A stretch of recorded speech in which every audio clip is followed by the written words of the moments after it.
certainly never expected to see the level of success that's occurred, because I'm actually an engineer, but I discovered that in order to do the engineering that I want to do, I have to have my own company, otherwise somebody makes me do something I don't want to do.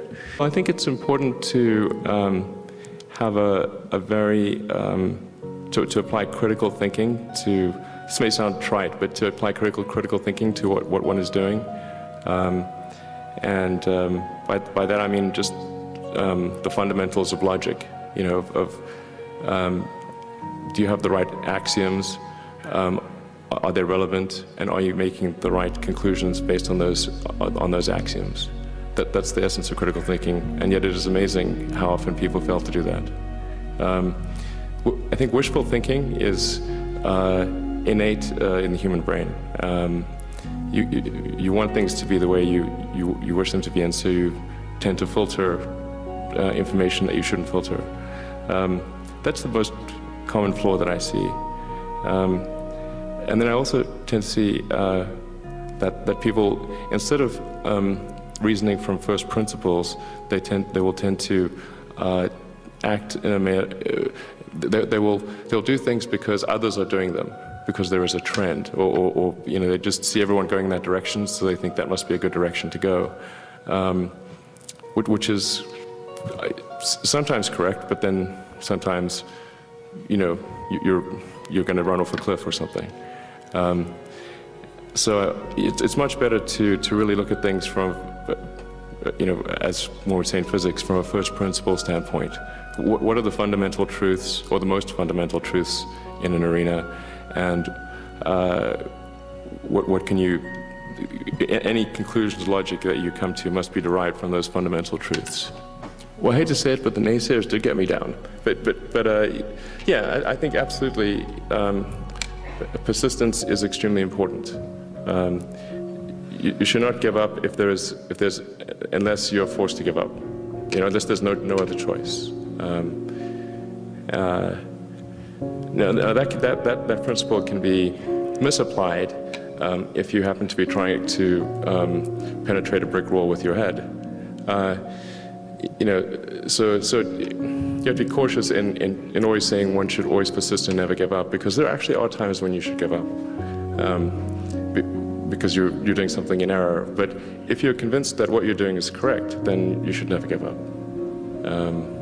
There's a friend of mine who's got a good saying about starting companies, which I think is true. You know, starting companies is like eating glass and staring into the abyss of death. If that sounds appealing, be an entrepreneur. Actually, that's where physics is really helpful, except in unexplored areas of physics, or difficult to explore. Physics is very helpful for figuring out whether you're violating one of the fundamental laws, like are you conserving momentum and energy? If you're not, then you probably are not going to be successful, or if you think you're not. Yeah, but I think one thing. Try to get to a useful prototype as soon as possible with the least amount of money. I think that's usually a good idea. You know, everything works on PowerPoint, and so people are somewhat skeptical if they see a PowerPoint presentation or a website or something. But if they see the actual hardware and it's working, that is much more convincing. It also will help identify if what you're trying to do is impossible or extremely difficult or something like that.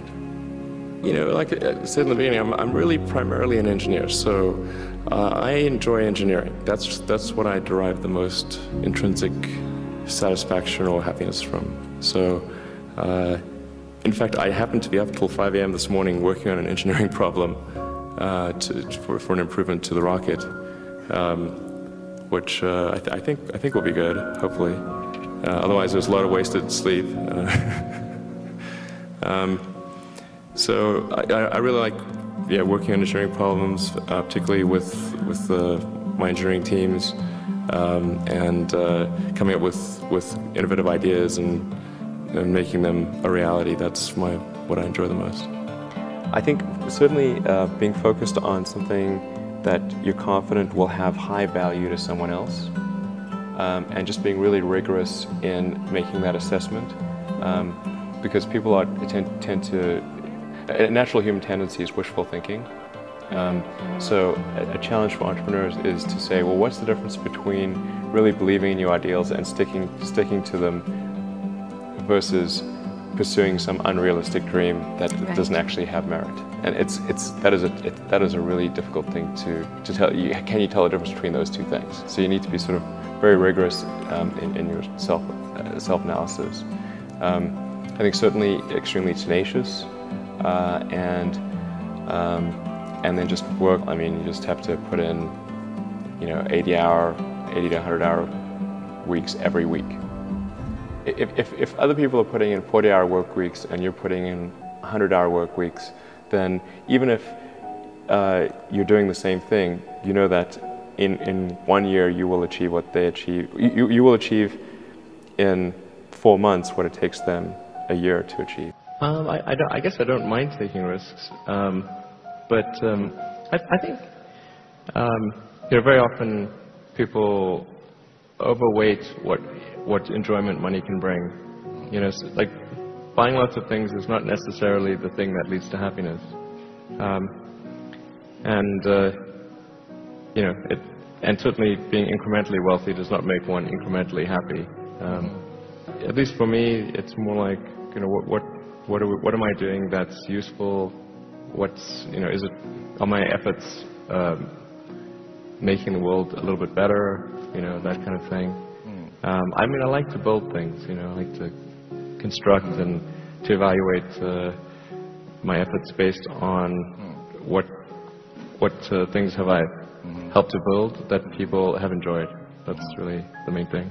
I think that if you look at any big company, and you look at the early history, it was always they had to make progress, and I think this is maybe good general advice for somebody who's creating a company is, you try to make something work at a small scale, you prove yourself, and then customers will give you a little bit more credit, and then you can try something a little bit more, and you with each successive iteration of the technology, you build confidence, bigger and bigger contracts and that kind of thing. And I think with SpaceX, that's pretty much what's happened. We've been able to gradually build the confidence of NASA and commercial satellite operators, and that's what's given us the resources to do some additional development, like the vertical takeoff and landing. I think it's certainly important to persist in things. I mean, I do think that there's a framework that physics teaches that's a helpful framework for thinking, which is to sort of reason from first principles and rather than by analogy, and to always question whether you're wrong, and try to invalidate your own theories. These are important things. And yeah, I mean, I think also maybe people have too much fear of failure.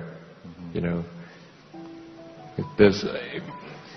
have to say, well, what would really happen to you if you failed? I mean, you're not going to starve, probably will not lose shelter. So why not try things? I think very often people self-limit what they're capable of without realizing it. I mean, I certainly admire Steve Jobs a lot for what he did. I mean, he certainly created products that had this amazing feel to them. They just felt like somewhat magical, and so he did great things with Apple, and like Benjamin Franklin.